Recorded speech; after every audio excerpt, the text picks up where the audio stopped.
forma tranquila, mas quando vai se aproximando, no momento da gente vem aqui à frente, o nervosismo toma conta, né? Aleluia por isso. Hoje, né? Na verdade, hoje é véspera, né? Mas as pessoas estão na expectativa exatamente do Natal. A gente sabe que o Natal em si, a origem dele, ele é de origem pagã, né? E na verdade tudo o que é de paganismo, ou quase tudo, a Igreja Católica colocou para dentro do cristianismo. Mas o interessante também disso aí é que tem coisas que com o passar do tempo, né, ela vai perdendo o seu significado, ela ganha outro sentido. Por exemplo, a cruz era um símbolo de vergonha, né? Mas com a vitória de Cristo na cruz, para nós ele passou a ser um símbolo de vitória, né? Da mesma forma é o Natal. Se antigamente era celebrado o tal do nascimento do Deus Sol, hoje em dia o mundo cristão ele celebra o nascimento de Jesus. Não estou dizendo que é para a gente celebrar o Natal, né? Mas é que perdeu esse significado. Se a gente for olhar direitinho, ninguém lembra disso. Que o Natal é o nascimento do Filho do Deus Sol. Quem se lembra disso, é interessante perceber, são exatamente os crentes. Eles é que se lembram disso e gostam, digamos assim, de estragar a festa dos outros, né? Enquanto o mundo está, teoricamente, comemorando o nascimento de Jesus, eles gostam de acabar com a festa dizendo que estão comemorando, na verdade, o nascimento do Deus Sol. Mas o interessante é que essas mesmas pessoas que dizem isso, eles a cada sábado, eles profanam o quarto mandamento e santificam exatamente o domingo, que foi a Igreja de Roma que instituiu, né, o domingo que era celebrado também como o dia do Deus Sol. Então veja aqui, contradição, né? O Natal, na realidade, essa época, ele, para nós adventistas, ele serve de evangelismo, né? Evangelizar quem está lá fora, mostrar o real significado do Natal, o porquê Jesus nasceu aqui, e aproveitar também para pregar para os próprios crentes que falam que o Natal é o nascimento do Deus Sol, quando eles mesmos honram o Deus Sol, guardando o domingo, em vez de guardar o mandamento do sábado. Então isso é uma oportunidade também da gente pregar. Vamos abrir a palavra de Deus em Isaías, capítulo 9. Isaías, Velho Testamento. Você abre a sua Bíblia em Salmos, e aí você vai passar Eclesiastes, vai passar Provérbios, Eclesiastes, Cantares e vai chegar em Isaías. Capítulo 9.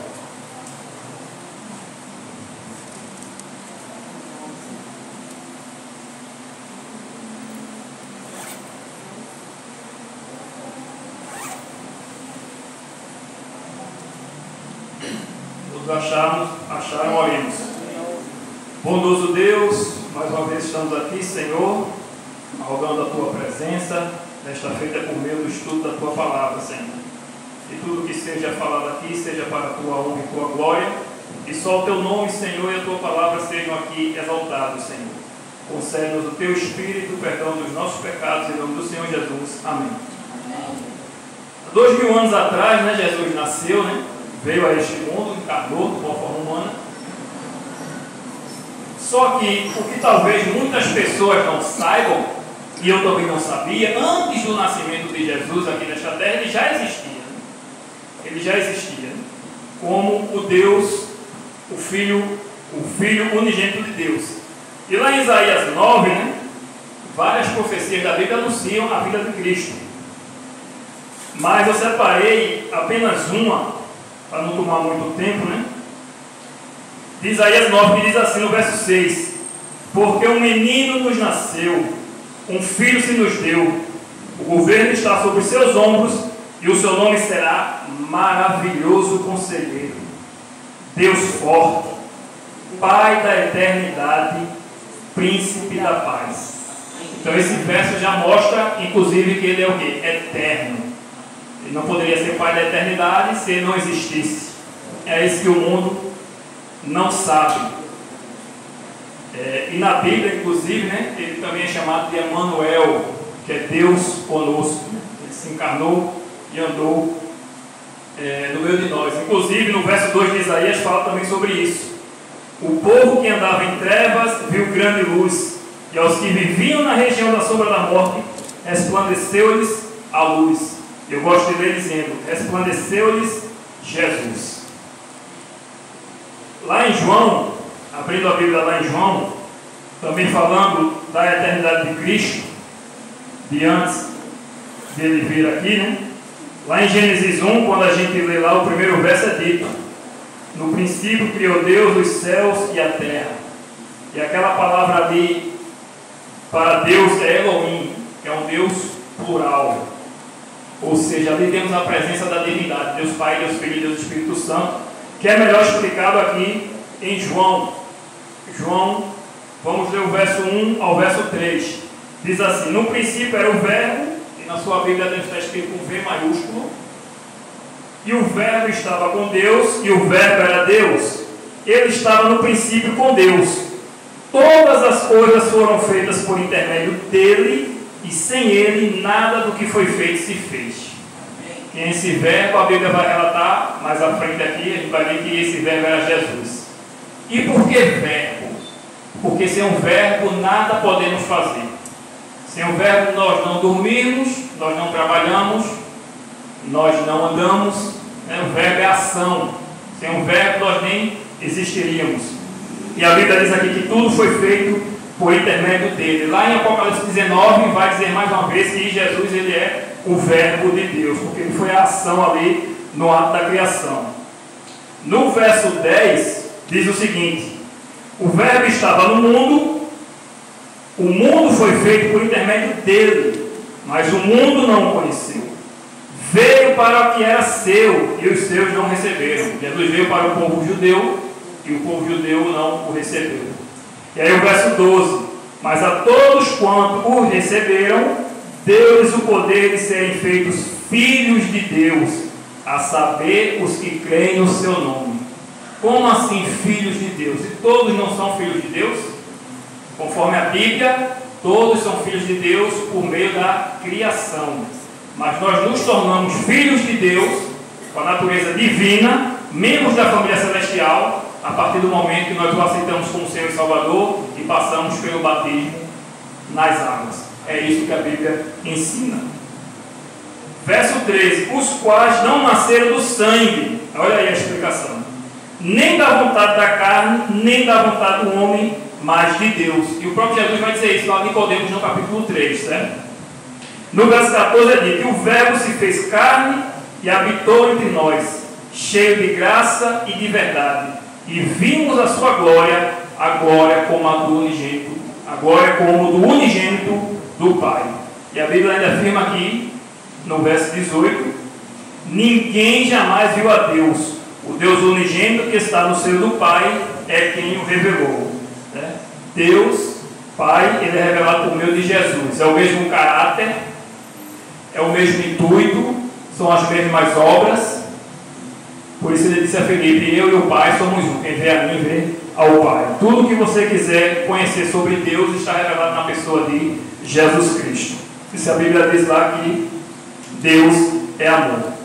Agora a pergunta feita é: o que levaria o Filho de Deus, o Deus Filho, vir a esta terra e assumir a forma humana? Por quê? Do mundo a gente vê depois que caiu, o Adão caiu em pecado, o mundo está do jeito que está e cada vez pior. O que é que levaria Jesus a assumir a forma humana e vir aqui em nosso favor? Ou por que ele teve que assumir a forma humana, né? A resposta está exatamente no nome que ele assumiu quando ele veio habitar entre nós, que é Jesus. Significa o Salvador do mundo. Agora, Jesus veio nos salvar de quê? De que Jesus veio nos salvar? Há mais ou menos 6.000 anos atrás, né, quando Deus cria o mundo em 6 dias literais, porque a palavra ali para tarde e manhã é Ion, que significa um dia literal de 24 horas, não um dia de milhões de anos, como o Papa Francisco ensina, por exemplo. Mas Deus criou o mundo de forma literal em 6 dias. E aí, ele estabelece o 7º dia como memorial da criação. No 6º dia ele coroa a criação quando ele cria o ser humano, e no 7º dia ele estabelece como dia especial, abençoado e santificado por Deus, né? Quando eu conheci, por exemplo, a doutrina do sábado, eu fiquei maravilhado, né? Que Deus é esse, né? Que até um dia ele separou para nós, para nos dar descanso, e estarmos em mais íntima comunhão com Ele. Ele sabia que o mundo era ganancioso, o mundo era mau e ia querer escravizar o ser humano. Mas Ele estabeleceu um dia de guarda para isso. O próprio Jesus diz, né, que o sábado foi estabelecido por causa do homem. Então é um presente de Deus para a humanidade. Tudo era belo e perfeito na criação de Deus, mas já existia uma mancha, e essa mancha no universo se chama pecado. Samael, conhecido por Lúcifer, significa portador de luz, um anjo perfeito, se rebelou contra o seu Criador e ele foi expulso do céu. Ele foi expulso por Jesus. Miguel e seus anjos pelejaram contra o dragão e Jesus foi quem expulsou Satanás. Satanás ele foi expulso, inclusive, do céu de duas maneiras, certo? Na primeira, como anjo querubim. Ele era o anjo que ficava ali próximo à arca de Deus, dos 10 mandamentos, como diz lá também em Ezequiel, capítulo 28. Então ele perdeu acesso ao céu como anjo querubim. Mas como ele conseguiu fazer Adão pecar, ele ainda tinha acesso ao conselho do céu como representante nosso aqui da terra. Agora imagine Satanás chegando diante do trono de Deus para nos representar. Por isso que a Bíblia chama ele de acusador. Ele só ia para lá para quê? Para nos acusar, para apontar nossas falhas e nossos pecados. Mas Jesus morre na cruz do Calvário, expulsa Satanás de vez do céu, não tem mais acesso ao céu, e agora o nosso representante é Jesus. Ele se liga com a natureza humana e ele é o nosso representante do céu. Ele, ao invés de nos condenar, ele mostra as marcas nas suas mãos. Ele mostra o seu lado traspassado. E ele diz ao Pai: meu sangue, meu sangue. Ele tem misericórdia de nós. Ele quer nos salvar. Então, Lúcifer passou a ser chamado diabo, acusador, ou Satanás, adversário. Lançado na terra, ele tentou destruir o plano de Deus para a raça humana. Adão pecou e a partir de então todos os seres humanos passaram a sofrer as consequências do pecado, dentre as quais além de doença e enfermidade, a morte física e a morte eterna, porque não é apenas a morte física, mas é a morte eterna. Essa é a pior de todas as consequências do pecado. Lá em Romanos, no capítulo 3, você está em João, vai passar Atos e vai chegar em Romanos. Romanos, no capítulo 3.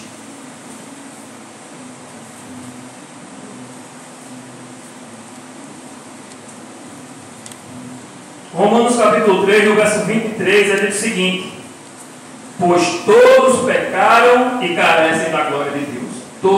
Todos pecaram. Não adianta colocar a culpa em Adão e Eva. E nisso,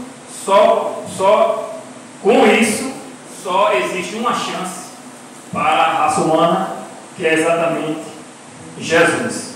O verso 24 explica: sendo justificados gratuitamente por sua graça, mediante a redenção que há em Cristo Jesus. No capítulo 6 de Romanos, e no verso 23, diz o seguinte: porque o salário do pecado é a morte, mas o dom gratuito de Deus é a vida eterna em Cristo Jesus, nosso Senhor. O salário do pecado é a morte eterna, como a gente estudou na lição falando da segunda morte. O contexto aqui é bastante claro, mas o dom gratuito de Deus é a vida eterna em Cristo Jesus, nosso Senhor. Unicamente por meio de Jesus Cristo, o Filho unigênito de Deus, podemos nos livrar da morte eterna.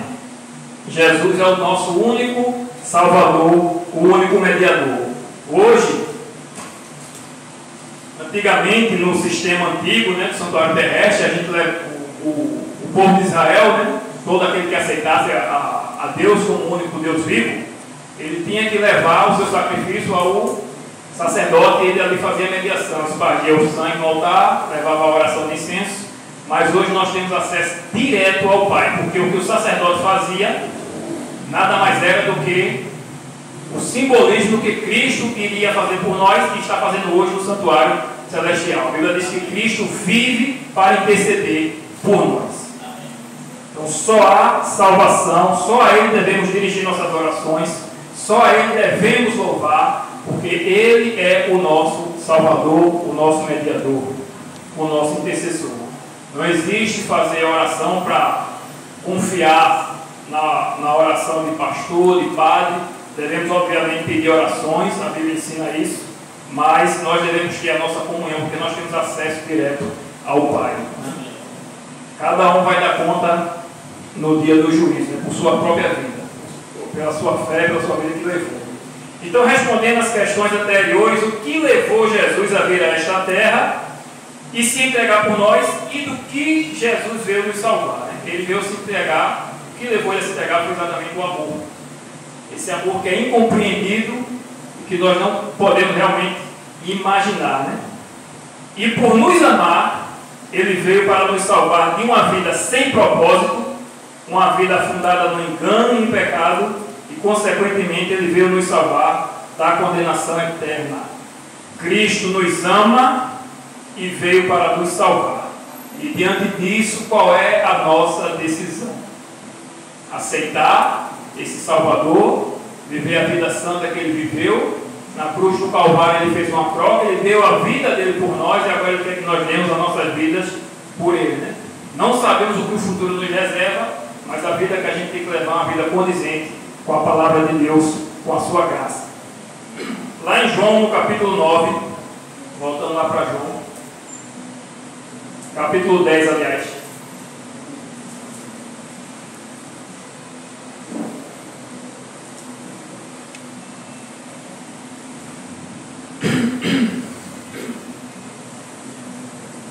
João 10, capítulo 10, verso 9 e 10.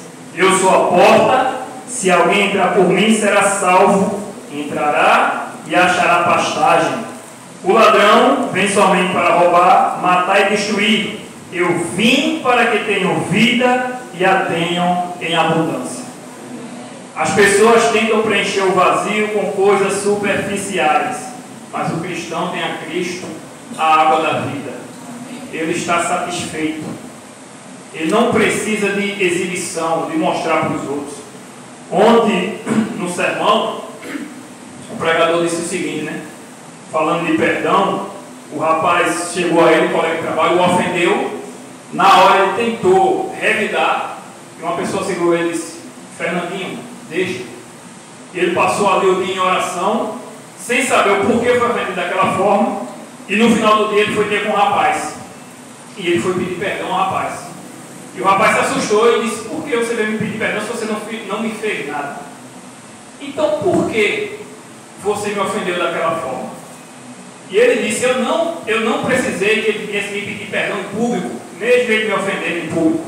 O negócio era só entre eu e ele. Eu não precisei que ele se desculpasse na frente de todo mundo. Por quê? Porque ele tem a Cristo no coração. Ele está preenchido. O Senhor é meu pastor e de nada tenho falta. Nós não precisamos, não sentimos a necessidade de sermos reconhecidos. Né? João, capítulo 7, eu acho que na mesma, dependendo da sua Bíblia, está quase na mesma página. Né? João, capítulo 7, verso 38. O verso 38 diz assim: quem crê em mim, como diz a Escritura, do seu interior fluirão rios de água viva. E aí o verso 39 explica: isto ele diz com respeito ao Espírito que haviam de receber os que nele crescem, pois o Espírito até aquele momento não fora dado, porque Jesus ainda não havia sido glorificado. Jesus ainda não tinha ascendido ao céu e derramado o Espírito Santo ali no dia do Pentecoste. Então, aquele que crê nele, né, realmente vai ser cheio do Espírito Santo. Lá em João capítulo 4, falando ainda sobre isso, diz assim no verso 14: aquele, porém, que beber da água que eu lhe der, nunca mais terá sede. Pelo contrário, a água que eu lhe der será nele uma fonte a jorrar para a vida eterna. Amém. A experiência do Espírito Santo, do batismo no Espírito Santo, é a experiência mais elevada na vida do cristão. Quando a gente se converte, quando a gente passa pelo batismo nas águas, recebemos a natureza divina, nos tornamos membros da família celestial. Mas o batismo do Espírito Santo é uma experiência mais elevada, e essa é a necessidade da Igreja de Deus hoje, o batismo do Espírito Santo. O Espírito Santo ele convence o pecado, da justiça e do juízo, mas depois que você o recebe como Salvador, Jesus como Salvador, a obra do Espírito Santo é transformar o seu caráter à semelhança do caráter de Cristo. Amém. Lá em João 14 é dito o seguinte, João 14, verso 6. Respondeu-lhe Jesus: eu sou o caminho e a verdade e a vida. Ninguém vem ao Pai senão por mim. O único mediador, o único Salvador é o verdadeiro herói que viveu aqui em carne humana, com todas as nossas fraquezas, passando pelas nossas lutas, dificuldades e tentações, mas sem pecado. Esse é o verdadeiro herói. Os heróis do mundo, mesmo aqueles que são de filme, né, de desenhos, desde se eles fossem reais, eles não podem salvar nem a si mesmos, quanto mais a nós. João capítulo 11, verso 25. Disse-lhe Jesus: eu sou a ressurreição e a vida. Quem crê em mim, ainda que morra, viverá. E todo aquele que vive e crê em mim, não morrerá eternamente. Creis isto? Jesus veio nos salvar da morte eterna. Este é o real motivo do Natal. Este é o real motivo por Jesus ter vindo a esta terra, para nos salvar. E o dia de hoje, essa época que as pessoas estão mais acessíveis, né, coração mais abrandado, é uma boa oportunidade de falar exatamente disso, sobre eles. Porque muitos comemoram o Natal e não sabem nem o porquê. Né? A Igreja Católica trouxe o Natal para o meio cristão, mas o diabo não ficou também satisfeito e aí resolveu colocar o Papai Noel para realmente desvirtuar tudo. Se já estava errado, ficou mais errado ainda. E hoje, né, de todas as profecias ou promessas bíblicas, a mais aguardada é a volta de Jesus. Jesus ele deixou vários sinais de como estaria o mundo antes da sua volta. Ele falou de escarnecedores, falsos profetas, o mundo afundado em pecado, o amor de muitos esfriando, guerras, fomes, terremotos, tsunamis. Basta ligar a televisão e você vê realmente está vivendo o tempo do fim. Mas além desses sinais, na própria Bíblia, temos outras profecias que também comprovam que o tempo de ver Jesus está próximo. A lição fez uma alusão, né, não entrou em detalhes, sobre a profecia das 2.300 tardes e manhãs, por exemplo. Muitas pessoas, por exemplo, podem questionar você: por que a demora para Jesus voltar, já que ouviram isso já há tanto tempo e até agora nada, né? E aí a gente tem duas formas de responder. Lá em 2 Pedro, você vai lá para Apocalipse e volta algumas páginas, você vai chegar em 2 Pedro. Muitas pessoas fazem esse questionamento que nada, o mundo não vai acabar não, quem vai acabar são as pessoas e vai ficar tudo como está.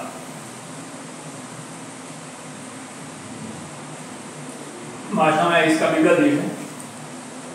O mundo vai ser renovado e o novo reino será estabelecido para sempre, como diz lá também em Daniel capítulo 7.